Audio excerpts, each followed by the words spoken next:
இன்னைக்கு கிராமத்து ஸ்டைலில் ஒரு பொரிச்ச குழம்பு செய்யலாம்.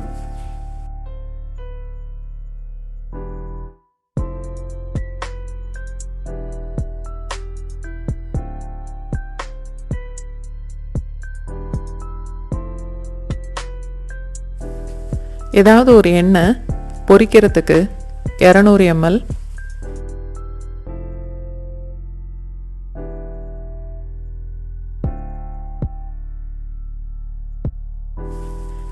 சேனக்கிழங்கு, வாழைக்காய், கத்திரிக்காய், வெண்டைக்காய் எல்லாமே துண்டு துண்டாக வெட்டி 1 கப் அளவுக்கு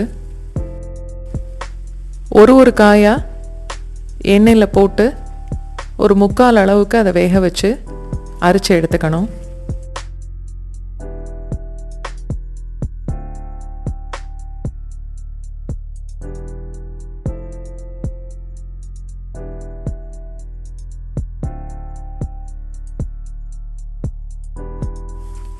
வாழைக்காய்,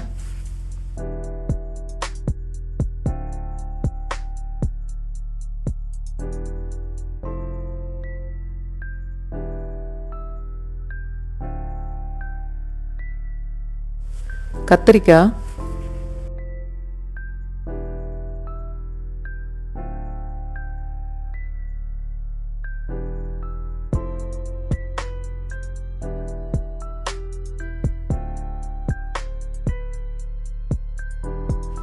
வெண்டைக்காய்,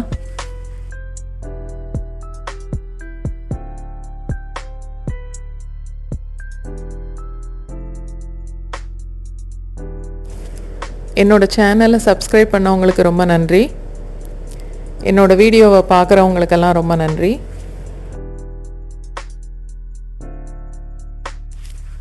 குழம்பு தாளிக்கிறதுக்கு நல்லெண்ணெய் 2 டேபிள் ஸ்பூன், கடுகு 1 ஸ்பூன், சீரகம் 1/2 ஸ்பூன், வெந்தயம் 1/2 ஸ்பூன்.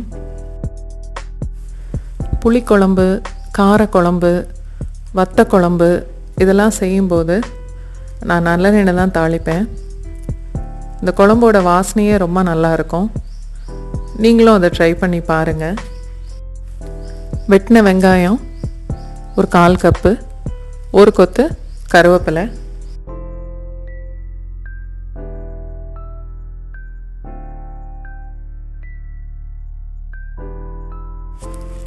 அரை ஸ்பூன் பெருங்காயத்தூள்,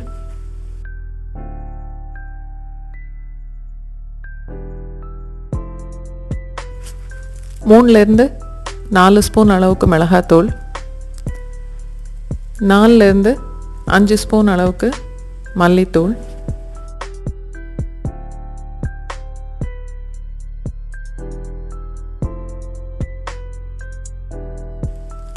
அரை ஸ்பூன் மஞ்சள் தூள்,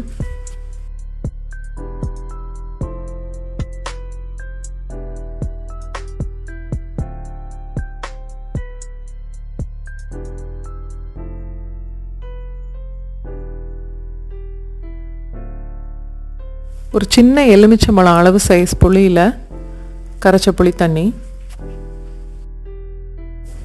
உங்களுக்கு என்னோடய ரெசிபீஸ் பிடிச்சிருந்தா லைக் பண்ணுங்கள்.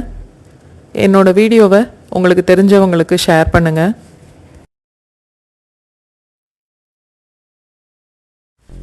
ரெண்டு கப்பு தண்ணி சேர்த்துக்கலாம். தேவையான அளவு உப்பு,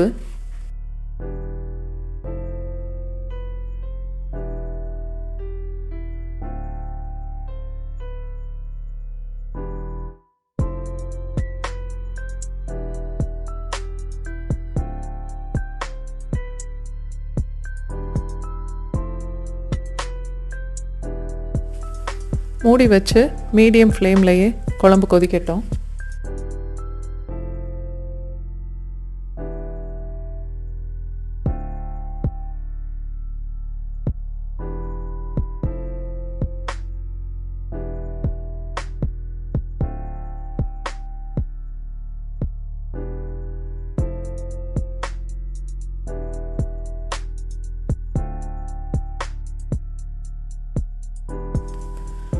குழம்போட பச்சை வாசனை போனதும் பொரிச்சு வச்ச காயெல்லாம் அதில் சேர்த்துக்கலாம்.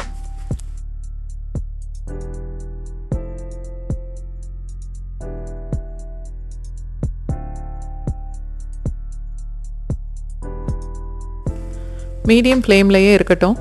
மூடி வச்சிடலாம். காயெல்லாம் இந்த குழம்புல கொஞ்சம் வேகட்டும்.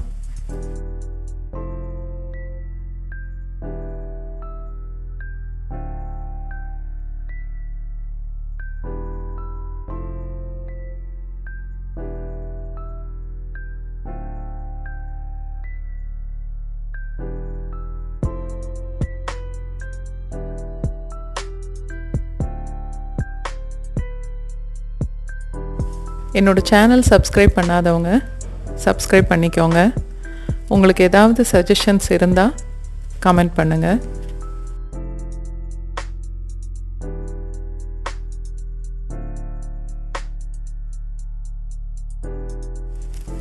தேங்காய் பால் 1 கப்பு, ஒரு பாதி தேங்காயிலேருந்து எடுத்தது.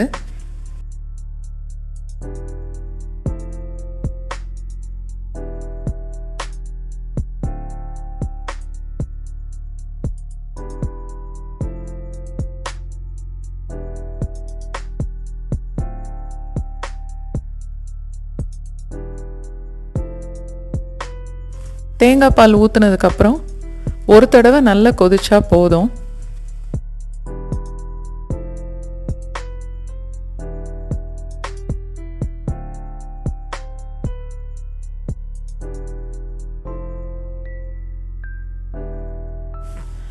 அடுப்பை ஆஃப் பண்ணிவிட்டு ஒரு 2-3 ஸ்பூன் அளவுக்கு நல்லெண்ணெய் ஊற்றிக்கலாம்.